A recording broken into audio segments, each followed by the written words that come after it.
Dawn, late dry season. The southern Serengeti lies hushed beneath a pale, dust-veiled sky. The grasses are brittle now, their green lawns surrendered to months without rain. Wind moves low across the plain, carrying the dry scent of earth and the distant musk of ungulates.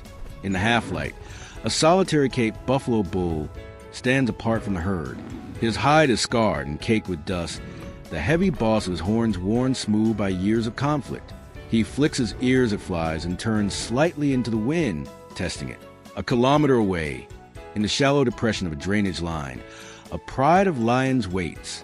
Their bodies are pressed into grass, shoulders rolling slowly with measured breaths. Lionesses, lean from the season's scarcity, watch the bull through amber eyes. They do not rush. They calculate. The air is still enough to hold scent, and the buffalo has drifted downwind. The sun edges higher. Shadows thin. The distance between endurance and exhaustion begins to close. The African lion panther Leo is the only truly social cat.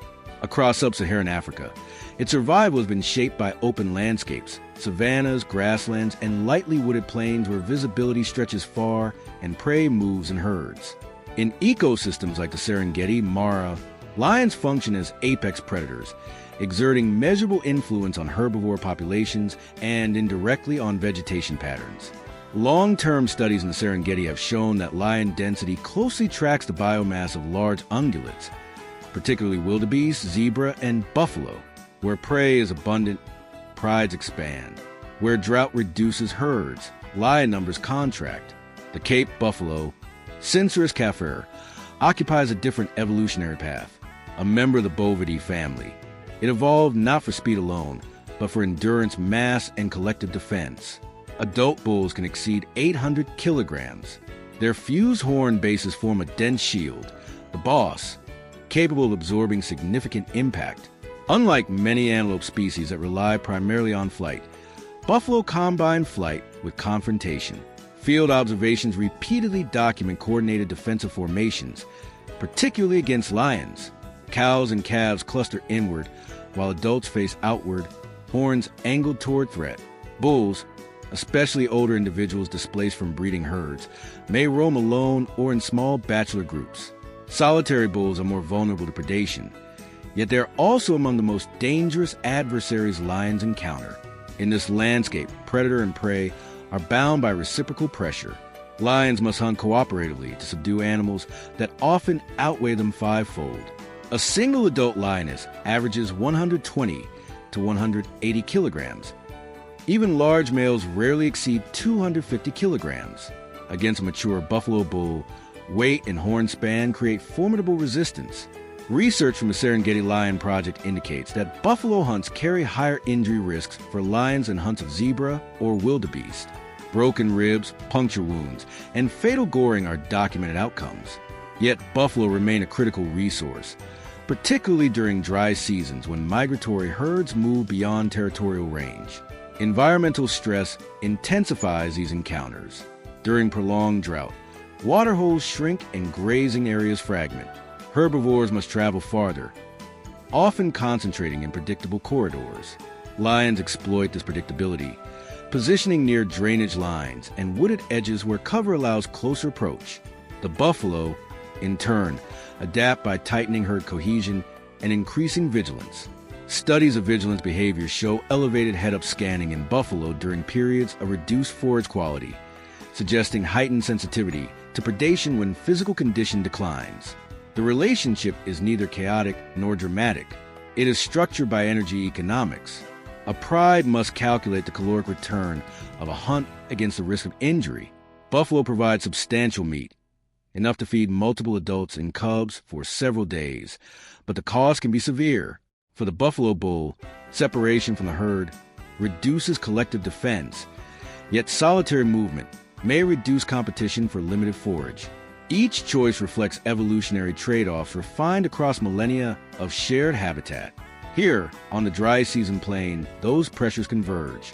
Hunger shapes the lion's patience. Age and isolation define the bull's position. Neither animal seeks confrontation for its own sake. Their meeting is the product of ecological necessity. Within the Serengeti ecosystem, predator, Prey relationships are not random collisions, but patterned interactions shaped by long-term ecological balance. Lions account for a significant proportion of natural mortality among large herbivores, yet they preferentially target the young, the old, or the weakened. Data collected over decades show that adult buffalo bulls in prime condition are less frequently taken than subadults or compromised individuals. However, during the late dry season, physical condition across species declines. Protein content in grasses drops sharply, water becomes scarce, and travel distances increase. Even a powerful bull may show subtle signs of fatigue, reduced muscle tone, slower reaction time, diminished peripheral awareness. Buffalo herds are structured societies. Females and calves form stable maternal groups, while dominant bulls compete for breeding access during the wet season. Older bulls, once displaced by younger rivals, often enter a solitary phase. These individuals, sometimes referred to as dagga boys due to their habit of wallowing in mud, can become unpredictable. Their experience makes them cautious, but isolation removes the protected geometry of the herd. Without the ring of outward-facing horns, a lone bull must rely on size, stamina, and the capacity to charge with precision. Lions, by contrast, depend on cooperation. A pride is typically composed of related females, their offspring, and a coalition of one or more adult males. Lionesses conduct most hunts. They use low-profile stalking, minimizing movement until within 20 to 30 meters of prey. Success rates in buffalo hunts are markedly lower than in hunts of smaller ungulates, often falling below 20% in some observed populations. When lions do attempt a buffalo, they coordinate roles. One or more individuals attempt to isolate the target. Others aim to seize the hindquarters, pulling the animal off balance. Males may join to add weight and biting force, particularly if the prey is large. Energetically, such hunts are costly. A sprint for a lion rarely exceeds 60 kilometers per hour and is sustainable only for short bursts, often less than 100 meters. Buffalo, though not as fast, can maintain strong, forward momentum and pivot with surprising agility. A charge can reach speeds near 50 kilometers per hour over short distances. The horns, sweeping outward and upward, are designed not merely for display, but for penetration and lift. Documented cases show lions thrown several meters into the air. The broader ecosystem responds to these contests. When lions succeed, carcasses attract hyenas, jackals, vultures, and a cascade of scavengers. Nutrients return rapidly to the soil. When lions fail, injury may reduce future hunting ability, altering pride stability and cub survival rates. Research correlates lioness injury frequency with fluctuations in cub mortality, underscoring how a single failed confrontation can ripple through generations. In this environment, there is no spectacle beyond necessity. The buffalo bull is not defiant. He is conserving strength. The lions are not enraged. They are calculating expenditure against reward. Drought compresses options. Distance narrows. What unfolds between them is shaped not by fury, but by biological imperative refined across evolutionary time. Survival for a lioness is governed by arithmetic. Each day without meat reduces muscle efficiency, weakens lactation, and lowers the probability that cubs will reach independence. Studies from long-term field monitoring show that lionesses with dependent cubs increase risk-taking behavior when prey availability declines. The decision to pursue a buffalo is rarely impulsive. It emerges when smaller prey becomes scarce or too costly to pursue energetically. Buffalo offer a high caloric return, thousands of kilocalories distributed across muscle, organ tissue, and fat reserves. For a pride with growing cubs, this represents days of sustenance. Yet survival biology imposes limits. A single horn strike can puncture lungs or fracture limbs. The lioness must close distance without absorbing impact. Her body is built for grappling. Retractable claws to anchor, powerful forelimbs to pull, jaws capable of exerting over 600 pounds per square inch of pressure. But she lacks the protective mass of her opponent.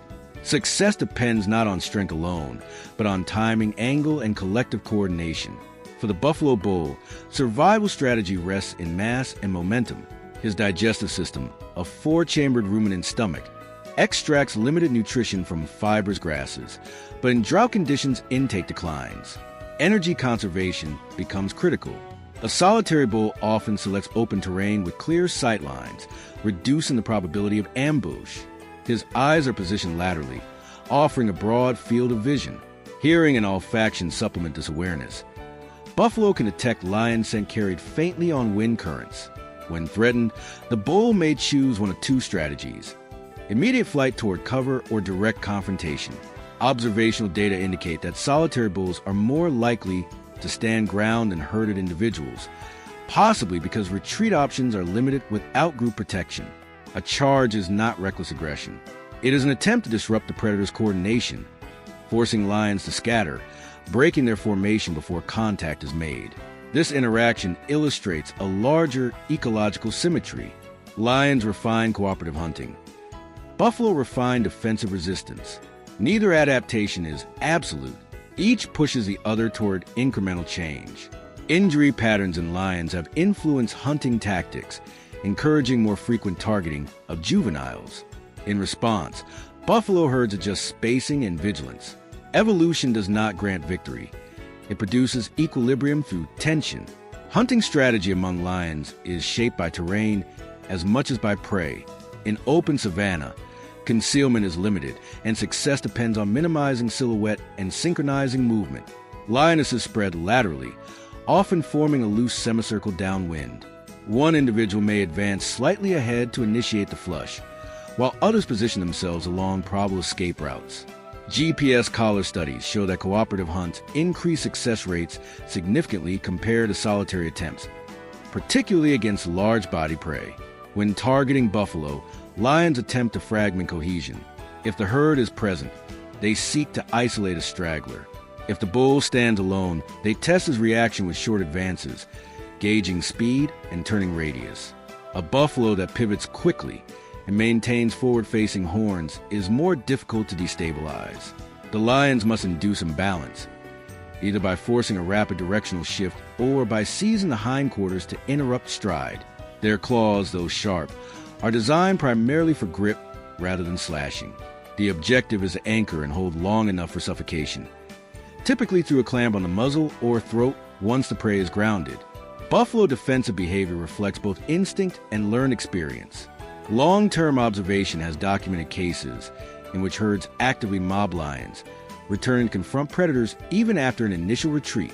Calves benefit from collective shielding, while adult bulls often form the outer defensive arc. In solitary encounters, the bull's intelligence is expressed through spatial awareness. He may position himself near termite mounds or shallow depressions that limit approach angles. His horns are not merely defensive shields, but tools for lifting and tossing. When a charge connects, the upward motion can unbalance a lion before claws secure a purchase. Researchers have recorded instances of buffalo pursuing injured lions over short distances, suggesting that counteraggression can serve as deterrence. Parenting dynamics add further complexity.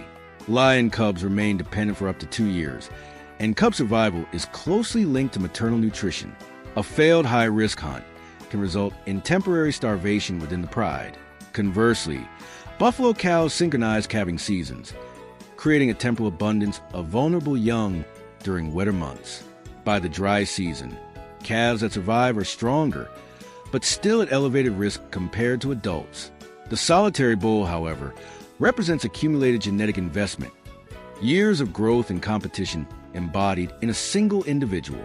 Nature's neutrality governs the exchange. There is no escalation beyond necessity, no spectacle beyond survival. What appears as fury is often fatigue meeting hunger, mass meeting coordination. The angles shift, but the balance remains impartial. The sun has fully cleared the horizon now, casting a flat, unforgiving light across the plain. Heat begins to rise in the ground in faint distortions.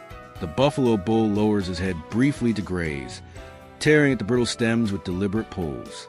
His jaw works slowly. Each movement costs energy he can no longer easily spare.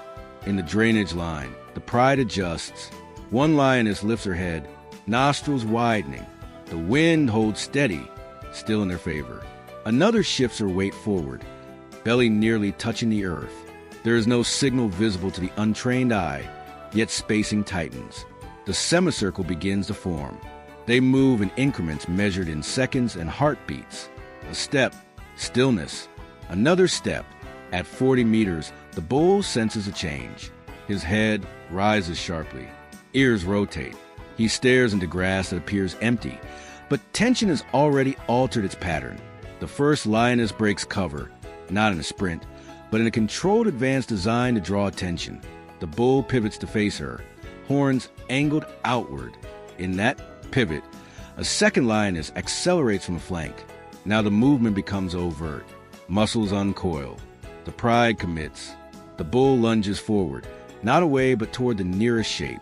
Dust erupts beneath his hooves. His charge is direct and forceful, forcing the leading lioness to veer aside at the last instant. A third lioness reaches for his hindquarters but misjudges the distance. Her claws rake high without securing hold. Momentum carries the bull through the first line. He turns again with surprising agility for his size, keeping his horns aligned with threat. A lioness leaps, forelimbs extended, and briefly anchors against his back. The bull bucks violently, twisting his torso. She loses grip and falls clear. The formation fractures. For several seconds, predator and prey revolve in tight arcs, each testing, each adjusting. The lions aim to slow him, to create imbalance. The bull's objective is singular. Remain upright, remain facing them, deny access to his flanks. Then one lioness finds purchase. She clamps onto the rear leg, claws digging deep into muscle. The bull bellows, a low, resonant sound that vibrates through the dry air. Another lioness seizes the opposite flank. Weight begins to accumulate. The struggle shifts from speed to endurance. The bull surges forward despite the weight, dragging one lioness several meters through the dust. Her claws remain embedded, forelimbs locked, hind legs scrambling for leverage. The second lioness leaps again, this time securing a grip along the rump. Their combined mass begins to alter his stride. Each step grows shorter, less coordinated. A third lioness advances from the front, but hesitates. The horns sweep wide in defensive arcs, forcing her to remain just beyond reach. She waits for the precise second when the head lowers or balance falters. The bull twists sharply to dislodge the attackers at his rear. The motion partially succeeds. One lioness loses grip and rolls clear, but the other maintains her hold, jaws now seeking tendon above the hock. Blood darkens the dust along his hind leg. It is not immediately catastrophic, but it weakens propulsion. The bull attempts another charge, accelerating in a straight line.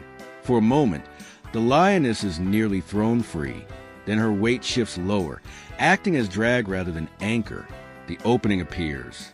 The lioness at the front commits, springing toward the shoulder and climbing upward along the ribcage. She reaches for the muzzle, aiming to obstruct breathing. The bull jerks his head violently, horns slicing air. One tip grazes her flank, narrowly missing her abdomen. She retreats half a step, but does not disengage. Now two lionesses converge on the front. One clamps onto the muzzle, forelimbs wrapping across the face. The other attempts to secure the throat from the side. The bull's bellow becomes strained, forced through constricted airways. His legs buckle briefly, then straighten again through sheer muscular reflex. Dust envelopes them. The ground trembles under shifting mass. For nearly a minute, the bull remains upright under the burden of three adult lionesses. His respiration accelerates. Oxygen debt accumulates. The wound to his hind leg reduces push-off strength. Gradually, resistance diminishes, not from surrender, but from physiological limits. The rear leg collapses first. The front knees follow in staggered sequence. As the body tilts, the lionesses intensify their grip, preventing a final surge. The bull falls onto his side, horns striking earth with a muted thud. The suffocation phase is clinical. One lioness maintains pressure over the muzzle, sealing nostrils. Another secures the throat, compressing the trachea. The third holds the hindquarters, preventing recovery. It can take several minutes. Movement slows. The bellows fade to intermittent vibrations. Then stillness. Around them, the plain remains unchanged.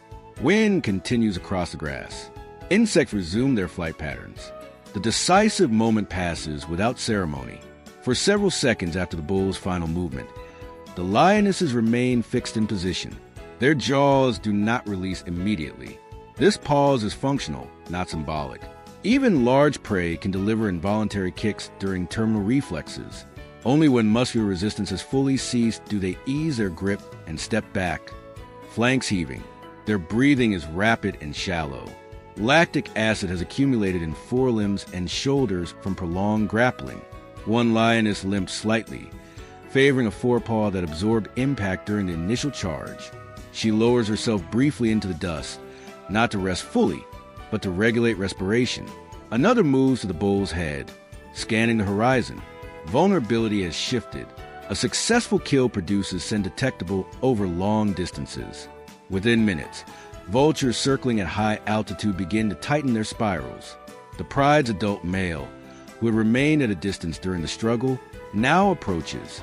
In many documented prides, males assert priority access to fresh kills, particularly large prey.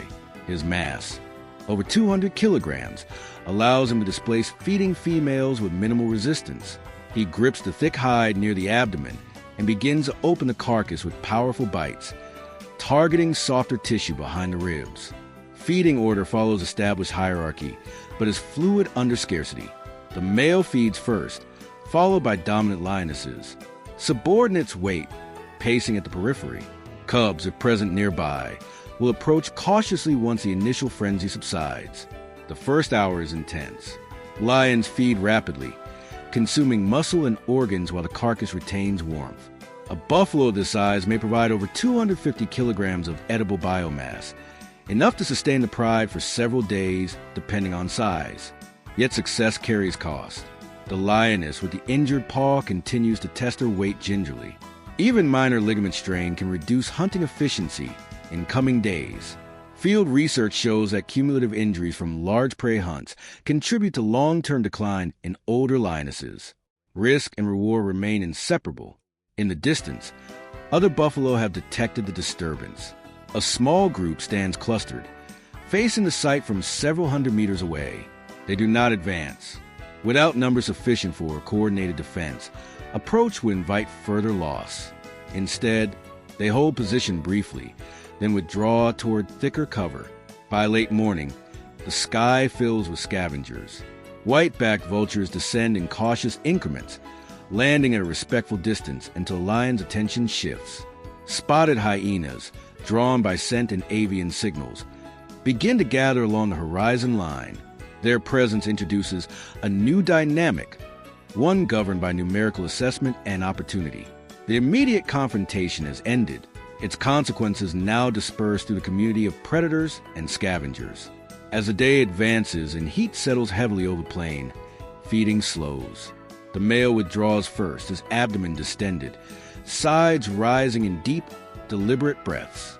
He moves a short distance away and collapses into shade cast by a low acacia, entering a state of torpor that conserves energy while digestion begins. The lionesses continue feeding in intervals, tearing muscle from the hindquarters where hide is thinnest. Their muzzles darken with blood, whiskers matted, eyes half closed in focused consumption. By early afternoon, the first hyenas approach within 30 meters. They do not rush. Spotted hyenas assess through posture and number. In ecosystems like the Serengeti, interactions between lions and hyenas are shaped by group size. A single hyena is subordinate to even one adult lioness. A clan of sufficient number, however, can displace a small pride. Today, the pride's cohesion and the presence of the male deter escalation. The hyenas circle, vocalizing in low whoops, waiting for opportunity rather than confrontation. Vultures descend in greater numbers now, hopping sideways with wings partially spread to maintain balance. They wait for scraps and exposed viscera. Their efficiency accelerates nutrient return to the soil. Within hours, soft tissues will diminish substantially. By nightfall, only thick hide, horn, and larger bones will remain largely intact. For the buffalo population, the loss of a solitary bull has limited structural impact. Mature bulls contribute genetically during breeding seasons, but once displaced from dominance, their reproductive role declines. Predation on older bulls may reduce interspecific competition for forage during drought, indirectly benefiting herd stability. Ecological models demonstrate that apex predation often removes individuals already facing physiological decline, reinforcing overall population resilience. For the lions, caloric intake translates directly into reproductive viability. Well-fed lionesses produce richer milk, improving cub survival rates during the vulnerable first months. Yet the injury sustained during the hunt remains uncertain in outcome. If inflammation subsides quickly, hunting efficiency may recover within days. If the joint destabilizes, her contribution to future hunts may diminish, shifting burden to other pride members. Such subtle shifts can influence pride dynamics over seasons. By the second night, hyenas may gain greater access as lion satiety reduces territorial aggression. Over successive days, scavengers will strip the carcass to skeletal frame. Beetles and microorganisms will complete the process. Calcium from bone fragments will leach gradually into the soil during seasonal rains, nourishing grasses that months later will feed another generation of herbivores. The event does not linger in memory beyond immediate survival. The plain absorbs it. Patterns reassert themselves. Hunger will return, as it always does. The cycle remains intact. Energy transferred, risk recalculated. Equilibrium preserved through continual exchange. The Serengeti plain stretches again under a waning sun, the dust settling into muted gold. The buffalo bull is gone, his mass returned to the ecosystem in blood, bone, and sinew. The lionesses rest in partial shade, bodies relaxed yet alert, attuned to the subtle rhythm of wind and sound that governs the next opportunity. Neither predator nor prey acts with malice. Neither triumphs in a moral sense. Their actions are measured responses to need, shaped by evolution and circumstance. In this narrative, fury is not an emotion. It is a raw convergence of survival pressures. Muscle meets muscle. Strategy meets instinct, and life's continuity is negotiated in seconds and meters. The world neither applauds nor laments. It merely persists. The bull's strength, the lioness's coordination, the injury sustained, the nourishment gained, all ripple through the ecosystem in cycles of cause and effect. Nature's indifference frames endurance. Life continues in delicate tension. A pride sustains cubs, a herd adjusts formation, a scavenger thrives. The story of a single confrontation embodies balance, loss, and persistence. Observed closely, it is neither heroic nor tragic. It is precise, relentless, and necessary. In the stillness after action, the plain seems calm, yet beneath that quiet, energy, struggle, and survival continue their unbroken rhythm. The lion versus the bull is a tale without sentiment, yet it is profound. It is survival articulated in force and calculation, patience and power. And in that articulation, the ecosystem endures, remarkable, impartial, and eternal.